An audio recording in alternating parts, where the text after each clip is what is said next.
પાટણ જિલ્લાની રાધનપુર નગરપાલિકામાં જ ફાયર સેફટીનો અભાવ જોવા મળ્યો છે। આખા ગામને નોટિસ પાઠવતી પાલિકામાં જ ફાયર સેફટીનો અભાવ જોવા મળતા અનેક પ્રશ્નોએ જોર પકડ્યું છે।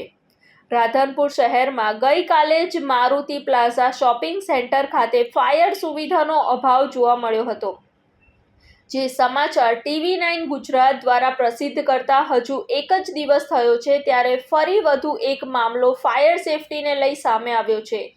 જી હા, જેમાં રાધનપુર શહેરના નગરપાલિકામાં જ ફાયર સેફટીનો અભાવ જોવા મળ્યો છે।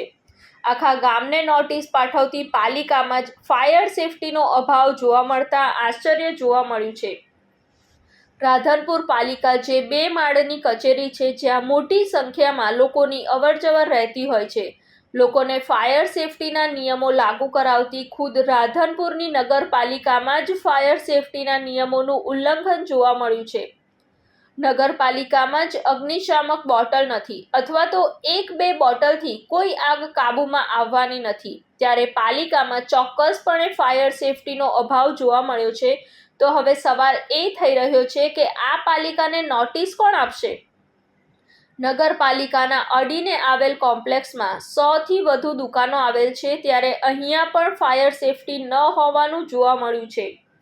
નગરપાલિકાની પોતાની કચેરીમાં જ ફાયર સેફટીના પૂરતા સાધનો નહીં હોવાનું સામે આવ્યું છે।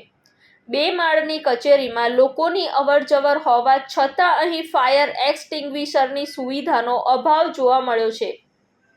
હવે જોવું એ રહ્યું કે પાલિકા વિરુદ્ધ કોણ અને શું કાર્યવાહી થશે। રિપોર્ટ અનિલ રામાનુજ સાથે સંજીવ રાજપૂત, TV9 ગુજરાત, રાધનપુર, પાટણ। જોતા રહો TV9 ગુજરાત, નિર્ભય, નિષ્પક્ષ, નિરંતર।